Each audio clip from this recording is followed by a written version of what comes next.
जिले के एक छोटे से कस्बे में नई एसडीएम नेहा शर्मा ने पदभार संभाला। नेहा एक साधारण परिवार से थी।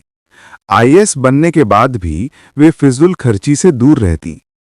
हर सुबह सादे कुर्ते पायजामे में साइकिल पर सवार होकर बाजार जाती, लोगों की समस्याएं सुनती। उनका मानना था, अधिकारी का पद सेवा का है, सत्ता का नहीं। कस्बे में अफवाहें थीं कि तहसीलदार रमेश कुमार जमीनों के रिकॉर्ड में हेराफेरी करता है। वो बड़े सेठा के साथ मिलकर गरीब किसानों की जमीन पर कब्जा करवाता और विरोध करने वालों पर झूठे केस लगवा देता। नेहा को यह खबर मिली तो उन्होंने खुद जांच करने का फैसला किया। एक शाम बाजार से लौटते समय उन्हें एक बूढ़ा किसान रामलाल मिला। वो अपनी झोंपड़ी के बाहर रो रहा था।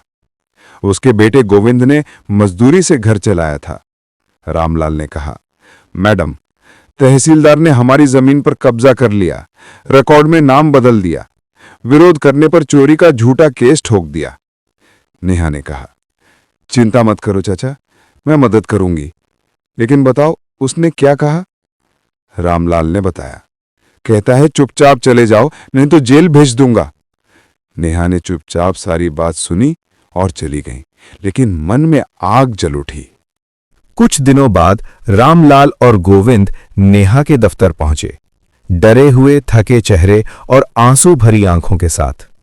नेहा मुस्कुराई, आइए चाचा, बैठिए, मैंने आपकी बात बाजार में सुनी थी। रामलाल चौंक गया, मैडम आप वही हैं, माफ करना, हमने पहचाना नहीं।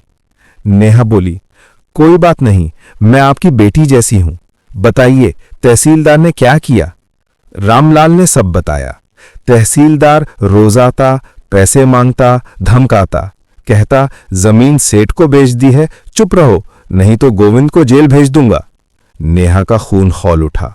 उन्होंने कहा, मैं खुद देखूंगी। अगले दिन नेहा साधारण किसान महिला के रूप में गई, सादी साड़ी में, बिना मेकअप के। रामलाल की झोपड़ी के पास पहुंची और बोली, आज मैं खेत संभालूंगी, तुम लोग घर जाओ। रामलाल बोला, मैडम आप क्यों? नेहा मुस्कुराई, इन गुंडों को सबक सिखाना है। कुछ देर बाद तहसीलदार रमेश अपनी जीप से आया। नेहा को देखकर बोला, कौन हो तुम? नेहा ने कहा, रामलाल की भाभी हूं, आज उनकी जगह काम कर रही हूं। रमेश बोला, ये जमीन अब सेठ की है, पैसे दो नहीं तो केस ठोक दूंगा। नेहा ने शांत स्वर में कहा, साहब ये हमारी जमीन है, इंसाफ कीजिए। रमेश हंसा, इंसाफ चाहिए तो पैसे दो या रात में मेरे पास आओ।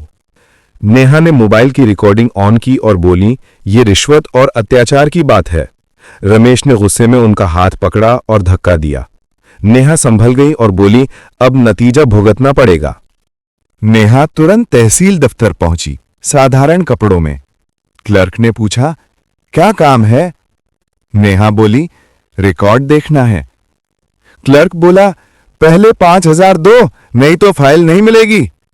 नेहा ने कहा, रिश्वत, इसकी भी रिपोर्ट करूंगी। तभी तहसीलदार रमेश आया।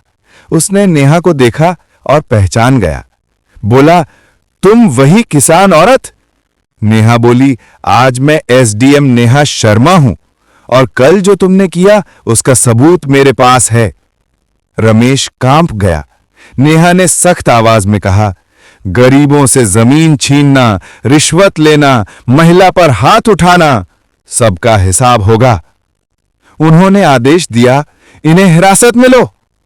रमेश गिड़गिड़ाया, मैडम माफ कर दो। नेहा बोली, कानून सबके लिए बराबर है, अदालत में सफाई दो। उस दिन के बाद कस्बे में बदलाव आया। रामलाल को जमीन वापस मिली, रिश्वतखोरी रुकी, गोविंद की मुस्कान लौटी, लोगों को न्याय पर भरोसा हुआ। नेहा की कहानी हर जगह फैली। जब अफसर सादगी और ईमानदारी से काम करे तो सिस्टम भी चमक उठता है। वर्दी की असली ताकत उसके कर्म में होती है, पद में नहीं। अगर ये कहानी आपको पसंद आई तो इसे शेयर करें, ताकि हर कोई जान ले कि जुल्म का अंजाम जरूर होता है और कानून अमीर गरीब सबके लिए एक जैसा है।